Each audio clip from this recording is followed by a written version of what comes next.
Mainit na usapin ngayon sa politika matapos banatan ni Vice President Sara Duterte ang mga tinaguriang buwaya sa gobyerno. Sa kanyang pahayag, direkta niyang pinunto ang mga tiwali at mapagsamantala. Sabay salamat sa Korte Suprema na kumilos na laban sa mga isyung bumabalot sa Kamara. Kaninang umaga, kinumpirma ng Korte Suprema na nilagdaan na ang arrest warrant laban kina House Speaker Martin Romualdez at Kong Zaldico. Ang hakbang na ito ay bunsod ng mga reklamong konektado sa malalaking kaso ng katiwalian at maanumalyang paggamit ng pondo. Sa gitna ng anunsyo, igingit ni VP Sara na panahon na para tapusin ang pang-abuso at dapat papanagutin ang lahat ng nasa likod ng anomalya. Samantala, nag-uumapaw ang reaksyon ng publiko sa mabilis na aksyon ng Korte Suprema. Marami ang umaasang magsisilbing babala ito sa lahat ng opisyal na patuloy na nagsasamantala sa kaban ng bayan. Ang tanong ngayon, magtatapos na nga ba ang impluensya ng mga buwaya sa gobyerno o mas matindi pang labanan ang susunod na masasaksihan?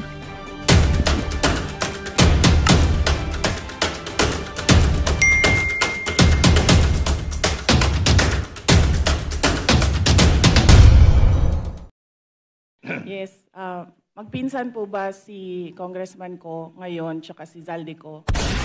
Are they relatives? Please answer, Congresswoman Rene.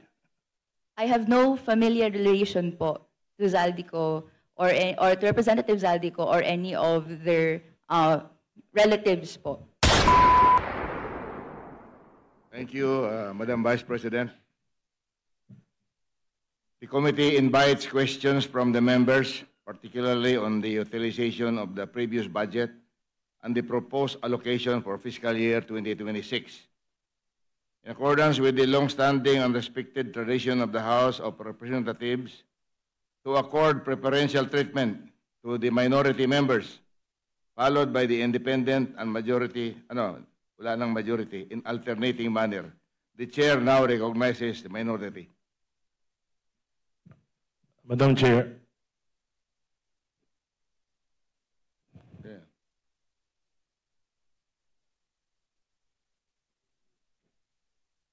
We'd like to recognize the Senior Deputy Minority Leader, Egay Erice.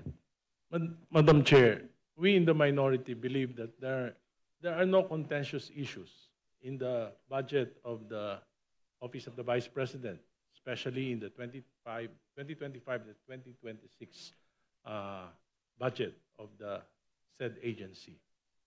Much that we would like to honor the tradition that we extend to the Office of the Vice President, there are two members of the minority who would like to ask questions. Kaya po, in the interest of the rights of some of our members, may I yield the floor to two members, Representative Tino and Representative Ko, to propound their questions. Thank you, Madam Chair. Is it all right? Madam Chair, to the presiding officer, sir, before we proceed, I just want to be clarified with the status of the votation we have had last Friday when we all agreed that Tuesday, which is today, we will grant parliamentary courtesy. This is the long-standing traditional parliamentary courtesy granted to a co-equal branch or a higher official of the government. Let me be just clarified before we proceed. Last Fridays, there was no votation, Congressman Ongab. So we proceed as planned today. I understand there was a votation, and in fact, it was objected by the two members of minority of the NDP. No, notwithstanding we failed to divide the House. Yes, but I think we have agreed that last Friday we will provide parliamentary courtesy to the office of the Vice President. Yes, the request of the minority is just two interpellators. It is up for Madam President, Madam Vice President, if she wants to answer or not. Just one more manifestation to the chairperson and to the presiding officer. Also last Friday, I reiterated that this long-standing tradition of granting parliamentary immunity has been practiced to all the former vice presidents that I have experienced in this chamber.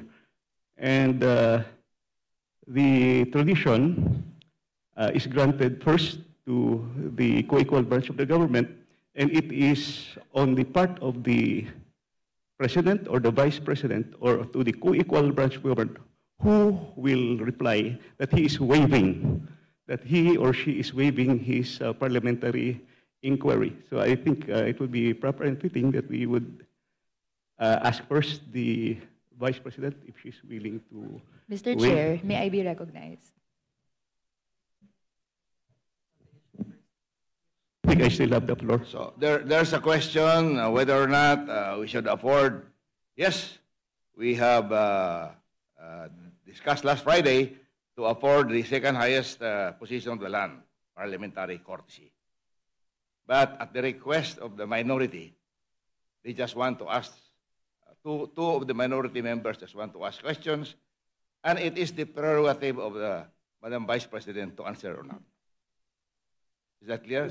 So that clarifies my question. We will Thank you. be asking the vice president to answer or not the question. Madam Vice President, can we go ahead? Madam Chair, Yes, sir. Madam Chair. Just an inquiry. My apologies, Representative Marcoleta. Her Excellency Just was a about very- to respond to the query before we recognize An you. inquiry Let's po. please yield the floor to the Vice President as she was about to make a response to that. Your Excellency, if you would like to respond po. Yes, I waive the privilege, sir. Waive. Yes.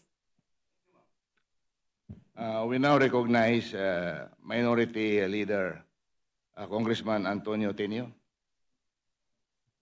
Maraming salamat, Mr. Chair. Magandang umaga po sa Office of the Vice President at sa Vice President. Well, unang tanong po ay kaugnay sa presentation na binigay ng Vice President. Napansin ko po roon na sa budget na 903.4 million for 2025. Bagaman hindi pa po tapos ang taon, ang obligation rate po ay 34.3% lamang at ang disbursement rate ay 66.8%. So nasa kalagitnaan po tayo ng taon, pero mukhang mababa po yung obligation rate. Ano po ang paliwanag dito? Yes, marami kaming procurement na tumagal. Hindi siya nasimulan by January, Madam Chair, yung procurement. So maraming mga procurement na June, July, August na nasimulan. May dahilan po ba kung bakit June, July, August na nasimulan ang mga proyekto? Madam Chair, dahil kailangan marami pong mga attachments na nire-require para sa procurement, and lahat po ng mga documents na yon ay hindi po siya nakukuha ng isa o dalawang araw lamang. So, middle of the year pa po na naisaayos ang requirements for bidding. Parang ganun po. Tama po ba ang intindi ko? Yes, Madam Chair. Yes, thank you. Okay. Ngayon, mabalik po tayo sa last August 8, 2024, nag-issue po ng Notice of Disallowance ang COA, Commission on Audit, sa 73.28 million na halaga ng confidential funds for 105 activities supposedly held by the Office of the Vice President from December 13 to December 31. Sabi ng COA ay wala raw accomplishment reports na naipakita or sinubmit ang Office of the Vice President para dito at inaatas na o inuutos na ibalik ang pera ng Vice President ni Gina Acosta bilang Special Disbursing Officer at ni Julieta Villa del Rey bilang Chief Accountant. Mag-iisang taon na po, ayon sa COA rules ay may 6 months po para mag-appeal. Ano na po ang status ng Notice of Disallowance na ito? Madam Chair, I suggest that the congressman ask this during the hearing of the Commission on Audit.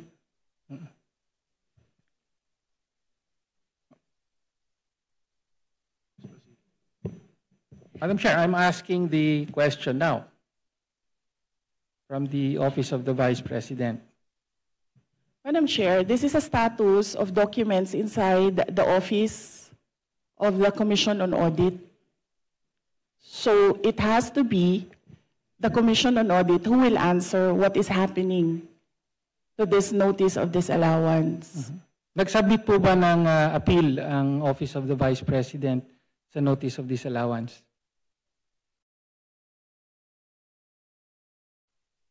Kung yung Congressman Tinio, kung ang notice of disallowance was rectified by COA, wala na po yun. Pero kung yung notice of disallowance ay meron na silang final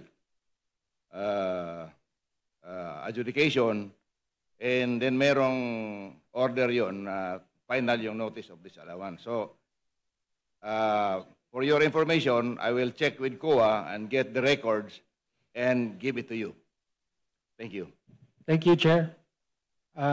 Well, next question po ay kaugnay po sa notice of disallowance. Ang sabi po kasi ng COA, December 30, yung mga 105 activities na inilunsad dun sa mga disilaw na activities ay nangyari between December 13 to December 31. And yet, sa mga nakaraang hearing ay napag-alaman po na December 20 pa po na ilabas ang SARO at na-withdraw yung 125 million. Kaya nga sinasabing nagastos ito in 11 days from December 20 to December 31. So ang tanong lang po natin, ano po ang paliwanag doon sa nakapamahagi na kayo ng mga sinasabing reward money noong December 13 pa lamang, samantalang hindi pa po lumalabas ang pera ng confidential funds. Pwede po bang may paliwanag yon? Madam Chair, this is the subject of an impeachment trial, and I would not like to discuss the defense for the impeachment trial. Representative Chair, Pino, wala please naman pong- proceed with the next question. Madam Chair, I would just like to note na wala pong impeachment trial sa kasalukuyan, Madam Chair. In fact, it is archived in the Senate. No? Okay, so next question na po. No? Lumabas din po sa nakaraang mga hearing sa House na nag-submit po ang Office of the Vice President ng 2,670 accomplishment reports at kasama po para po sa liquidation ng 500 million pesos worth of confidential funds under the Office of the Vice President. At ayon sa investigasyon ay 1,322 out of 1,992 names in the OVP ARs submitted to the PSA have no birth records. So kasama po dito yung mga pangalang Mary Grace Piatos, Fernando Tempura, meron pang Shell Jokno. No? Kindly wind up your question. Again, pwede po bang mapaliwanag ng Vice Presidente kung bakit ganon ang sinabit at bakit walang supporting documents ang mga accomplishment reports na ito? Madam Chair, again, first, if the committee would like to ask how the Commission on Audit conducts its audit, I request that all the questions be propounded during the hearing of the Commission on Audit. Second, the subject confidential funds is a matter in impeachment proceedings, which is archived, but there is a pending motion for reconsideration in the Supreme Court. I cannot discuss defense strategy. Number 3, I cannot discuss intelligence operations and cannot explain how intelligence operations are done without compromising national security. Thank you, Madam Chair. My next question. Congressman Tenyo, last question. Opo, last question. Please wind up. Opo. So, napabalita po, no, na mula July of last year hanggang sa kasalukuyan ay meron pong 13 trips ang Vice President overseas, no? So, mula po sa Germany, Japan, Hong Kong, Netherlands, Kuala Lumpur, Malaysia, Australia, South Korea, Kuwait, Paris, at several po sa Netherlands. Umaabot po sa at least 60 days po na on leave ang presidente, at marami po pero hindi lahat ay sinasabing personal leave, no? So sa mga trips po na ito, ilan po ang naging personal leave at ilan ang on-official duty, at magkano po ang total na budget na ginastos ng Office of the Vice President para sa mga official leave at personal leave na nangyari?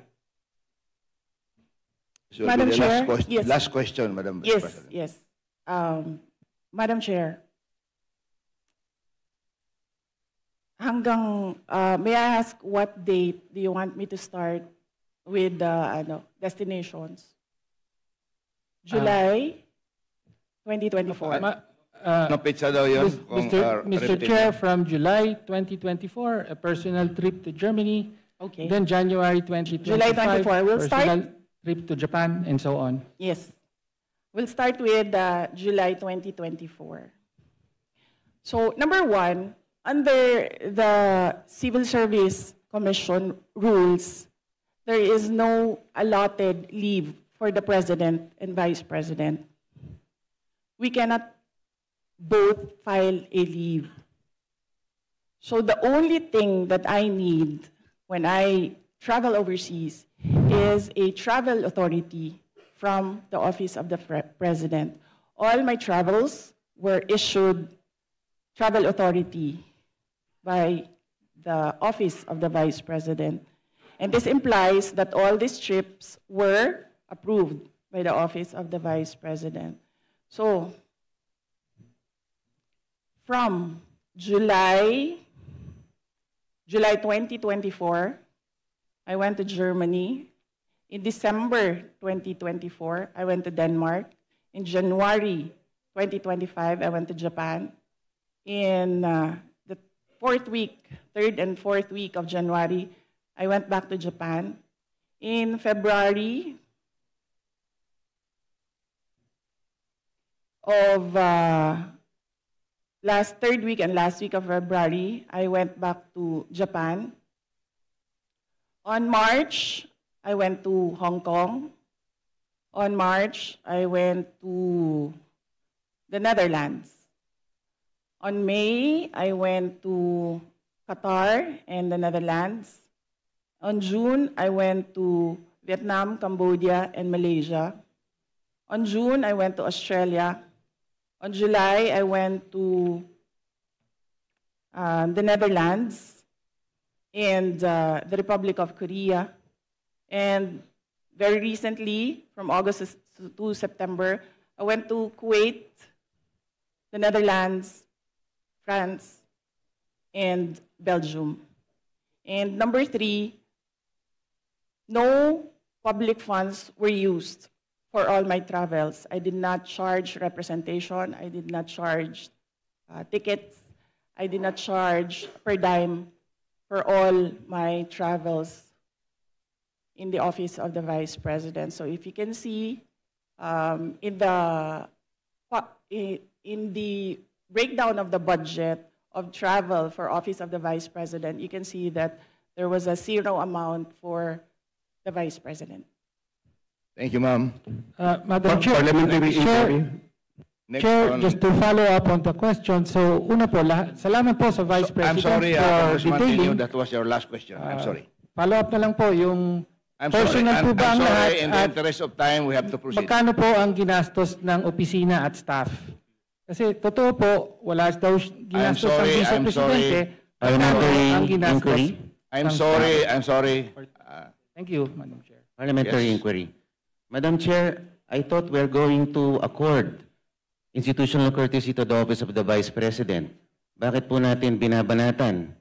Bakit natin tatanungin? It's already settled that we're just giving Mr. Chair, questions from the minority.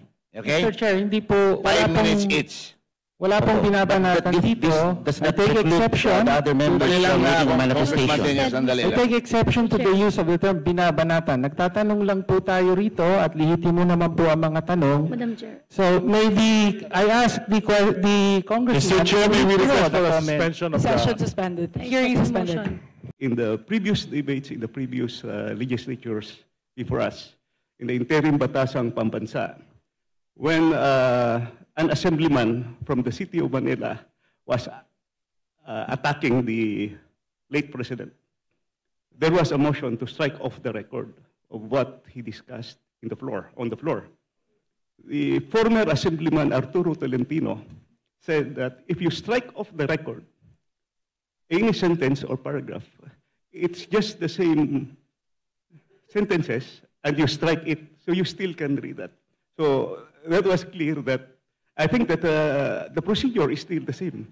The statement of Banatan, i-cross lang yan, but it's still there in the records. Sinabi ko lang yun because there was already clarified many years ago by former assemblyman who became Duly noted, late Senator Kong Ongat. Tolentino. This time, we will use eraser. Okay? Yes. Thank you. Pero ngayon may video na. Okay. Going to the next from the minority leader, Congresswoman Reneco. Please go ahead.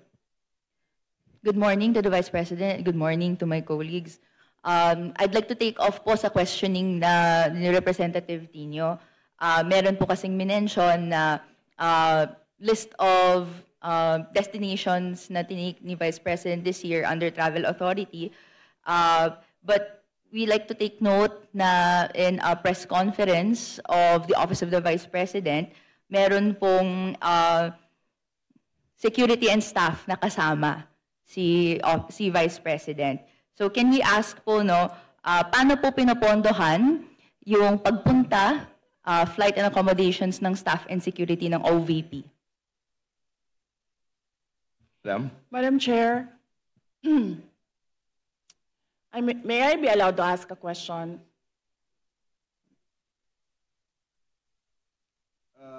Depende sa nature, Madam Vice President.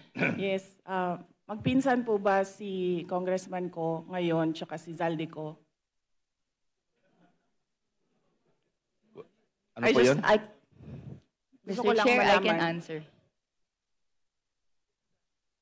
Are they relatives, sir? Please answer, Congresswoman Rene. I have no familiar relation po to Zaldico or to Representative Zaldico or any of their relatives po. Thank you, Madam Chair.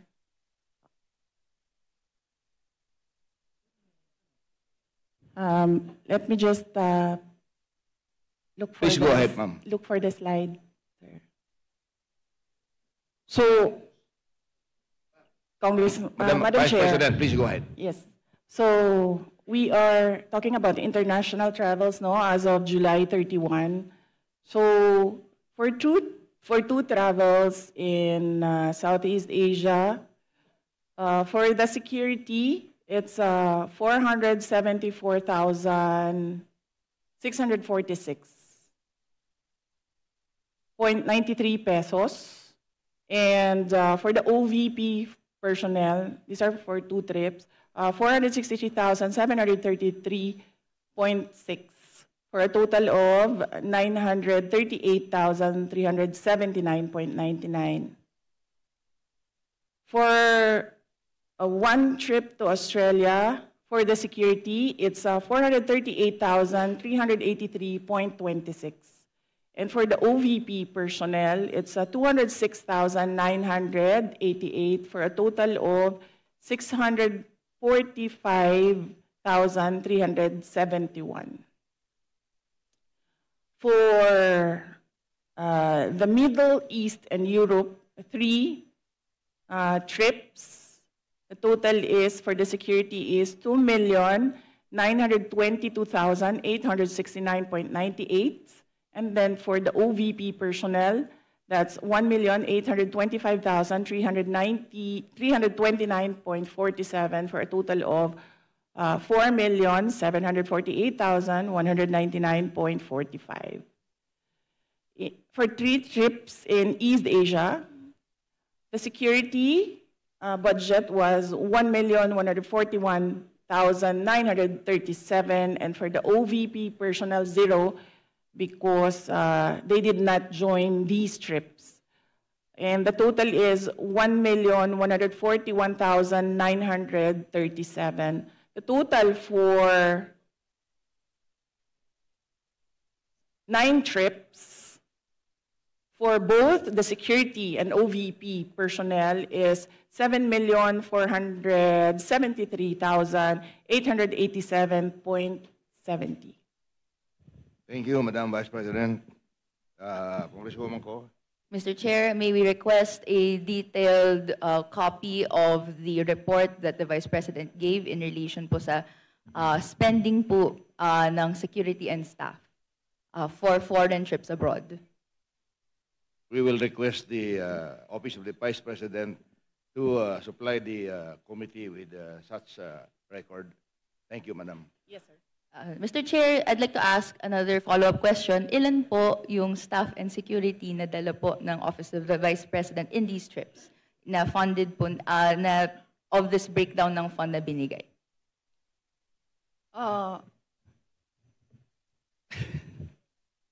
Luoy na kayo mong naong, sir, ba? Kanang. Madam Chair, for the security, I understand they recommend, the Armed Forces of the Philippines recommend 3 to 4 security personnel, but the Office of the Vice President only approves 2 security personnel. And for the Office of the Vice President personnel, that's 1 ceremonial and diplomatic affairs employee, 1 for MPRD, that is the Media Relations and Public Affairs Division, and then 1 for as assistant to the Vice President. So those are the approved personnel who joins the Vice President in her trips. So, to clarify, Mr. Chair, these personnel in total ay sinagot ng OVP fund of totaling 7.4 million pesos sa ating mga foreign trips. Madam Chair, not all foreign trips, as I mentioned. Security is always recommended by the Armed Forces of the Philippines, but some trips do not have OVP personnel because there are only 3 trusted OVP personnel who can do the work that I demand from them, and sometimes they are not available. Okay. Congresswoman Ko. Thank you, Madam Chair. So to confirm, ito pong mga trips na to that was mentioned, are these trips personal in nature that required po yung presence ng personnel and staff? Mr. Chair, I believe, with all due respect with my colleague in the minority, I believe the question is irrelevant. Because even if the Vice President travels on her personal capacity, we cannot disassociate herself from the office of the Vice President. She's still the Vice President. Exactly. The reason for the travel is business, but she could also travel in her personal capacity, but she's still the Vice President. So I believe the question is irrelevant. With all due respect with my colleague. Mr. Chair, Thank you. just to respond po, no, this is just a mere question, whether the nature of the trip is personal or business po, no, or whether it's official. This is a question that I'd like, that could be posed, and I hope to post po to the Madam Vice President. Madam Chair, it depends. If I have activities for the Office of the Vice President abroad, the 3 OVP personnel join the trips. But if the trip is purely personal and I do not have events for the Office of the Vice President, they do not join the trips. So in the graph, in the table that I mentioned earlier, those were the trips that the 3 personnel from the Office of the Vice President joined. But in the case of security personnel, this is something that is beyond the Office of the Vice President. It is decided by the Armed Forces of the Philippines. Thank you, Madam Vice President. Okay, thank you. Thank you, Mr. Chair. Hope satisfies your question. Okay. My next question is in relation po to a line of questioning and in relation to the unqualified opinion that the COA issued to the Office of the Vice President. But after that, 60 days was provided to the Office of the Vice President to issue corrections po to certain errors made. Upon questioning the COA in its budget hearing, nagbigay po sila ng additional details kung saan may nakita daw po kasing 3.8 million pesos worth of equipment not accounted for in the OVP submission. Ito po ay mga errors found in the 2024 annual audit report. Can the Vice President explain this error po, Mr. Chair? Madam Chair, the Office of the Vice President from 2022, 2023, and 2024 received unmodified opinions from the Commission on Audit. And I would like to take this opportunity to thank all my colleagues in the Office of the Vice President for being faithful to transparency and accountability in our office. The reason why we have comments from the Office of the Commission on Audit is because of system and improvement in processes. So these are basically documentations that the Commission on Audit require of transactions. And we have already updated our manual of operations in the OVP to reflect comments from the auditors. Thank you very much, ma'am. And if you can, if possible, if that is not classified, you can give a list to the committee para kami na po magbigay doon sa minority. Thank you very much. The manual of operations, sir? Okay, sir. Let me just discuss this with the executive committee. Kasi pinaghirapan din namin dito, Sir Gawin. Baka kopyahin lang din ng minority. It's your prerogative, Madam Vice President. But in relation to that po, Mr. Chair, we would be interested in the report kung ano po yung 3.8 million pesos that required correction po doon sa COA audit report in 2024. Would that be possible po, Mr. Chair? Madam Chair, as I said, all questions about all documents inside the Commission on Audit is best to be directed to the auditors or the representatives of COA in the budget hearings. Thank you. But with all due respect, to follow up that po, the COA specifically sought correction because po may nakita pong 3.8 million pesos that is not accounted for in the submission by the OVP. So the burden of the submission is actually with the following agency. So which is why in the exercise of legislative oversight, we would like to be enlightened kung ano po yung error na po ito. And tama po, para maiwasan in the future, a report po on what it is would be appreciated. So ang question ko po is, would that be possible po, Mr. Chair?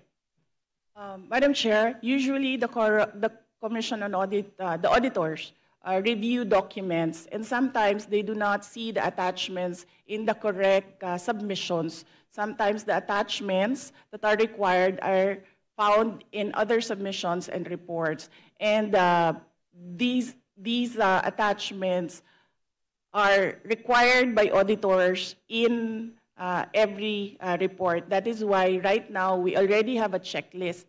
If this is the process, if this is the project, there is a checklist on the attachments because auditors review the documents, and the auditors require the attachment of documents, and sometimes these documents are not attached to a specific report.